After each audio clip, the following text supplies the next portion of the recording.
सुमीचा नवरा डॉक्टर आहे.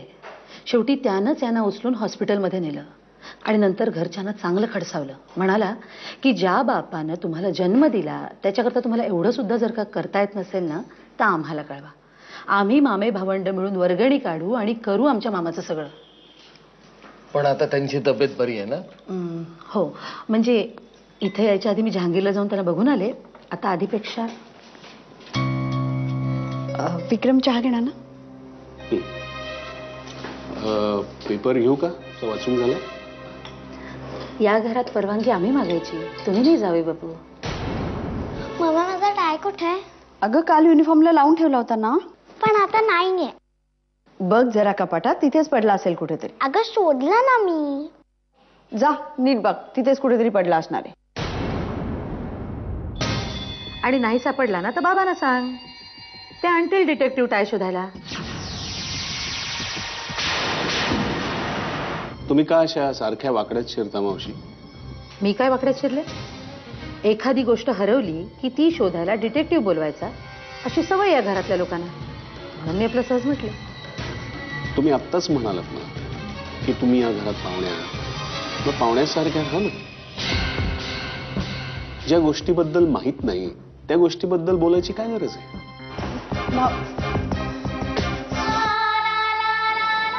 देवी, देवी, काय झालं? रडतेस कशाला तू? अरे काय झालं? ये ये, काय झालं सांगशील का मला? डॅडाला देवीच्या डोळ्यात पाणी नाही बघवत माहितीये ना. मग डॅडा सगळं तुझ्याशी असं का वागतात? मला मावशी आजी अजिबात आवडत नाही. मी तिच्याशी परत कधीच नाही बोलणार. असं नाही बोलायचं. आपण वेडे बाळ आहोत का? नाही, पण जो माझ्या डॅडाशी नीट नाही वागणार मी त्याच्याशी बिलकुल नाही बोलणार. आई काय होतंय ग तुला? बाबा म्हणाले तुला बरं वाटत नाहीये. असं म्हणाले का ते? मग असेल. अगं विक्रम आणि मावशीचं जरा. आता काय झालं? काही नाही, देवीचा टाय हरवला होता तर मावशीने तिच्या स्वभावानुसार लगेच टोमणा मारला की तुझ्या बाबांना सांग, डिटेक्टिव्ह आणतील, तो शोधून देईल टाय. विक्रम पण चिडला. मग मावशीला काही गरज होती का? काय चुकीचं बोलली ती? आई तू सुद्धा. हे बघ, एखादी गोष्ट कुणाला किती लागेल आणि त्यावर ती व्यक्ती कशी रिॲक्ट होईल हे आपण सांगू शकतो का? नाही ना. मला तुला सांगायचंच होतं. आत्ता काय नंतर काय? काय? इथून पुढे या घरात मला राहता येईल असं वाटत नाही.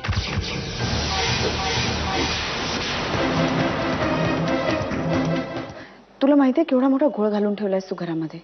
काय झालं? आई खूप अपसेट आहे. तिला जेव्हापासून कळलंय की तू घरात डिटेक्टिव्ह आणलायस तेव्हापासून ती भयंकर चिडली आहे. काय काय बोलल्या काय त्या?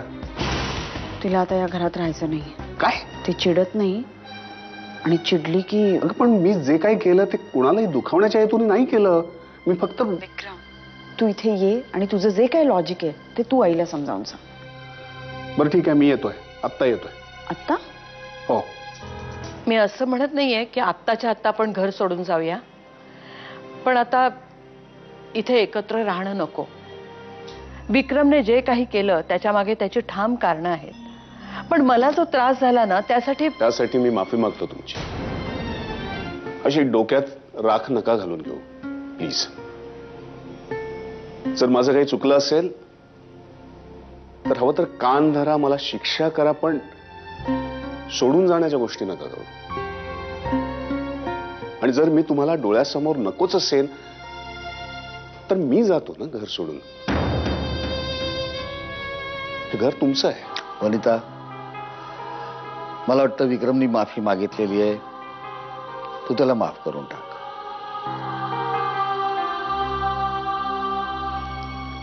आणि तुझ्याबद्दल बोलायचं तर तू या तिघांशिवाय एक क्षणभरही जगू शकत नाहीस. तुझी स्ट्रॅटेजी आवडली मला. बाबा मी पुन्हा हात जोडून सांगतो, मला कोणालाही दुखवण्याचा हेतू नव्हता. तुझ्या हेतूविषयी माझ्या मनात शंकाच नाही. तेच तर मी तुला सांगायचा प्रयत्न करतोय. प्रायव्हेट डिटेक्टिव्हला घरात आणण्याची तुझी स्ट्रॅटेजी मला आवडली. इनफॅक्ट मी तुझ्या जागी असतो तर मी अशीच काहीतरी आयडिया लढवली असती. असं का पाहतोयस माझ्याकडे? मी स्टँडअप कॉमेडीचा प्रयोग तुझ्या समोर लावला आहे असं वाटतंय का तुला? फ्रँकली स्पीकिंग, तुम्ही असं काही बोलाल हे अपेक्षित नव्हतं. विक्रम, तू माझ्या बुद्धिमत्तेला अंडर एस्टिमेट करतोयस का माझ्या खिलाडू वृत्तीला? प्रायव्हेट डिटेक्टिव्हला घरात आणण्याची तुझी कृती चांगली होती हे कळण्या इतपत बुद्धिमत्ता माझ्यापाशी आहे. हा, आता एखादा माणूस वारंवार आपल्या मनाविरुद्ध वागतो, पण अचानक तो एखादी चांगली गोष्ट करतो तर ती चांगली आहे असं म्हणणं एवढा खिलाडूपणा माझ्यापाशी आहे. पण मग आता पुढे काय? म्हणजे त्या प्रायव्हेट डिटेक्टिव्हला काही सुगावं लागलं का? अजून नाही. माणूस कामाचा आहे ना.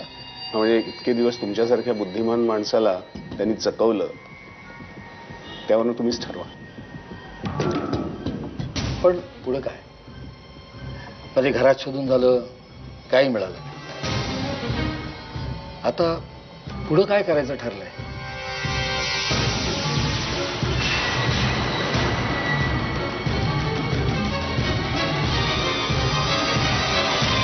गुंतता हृदय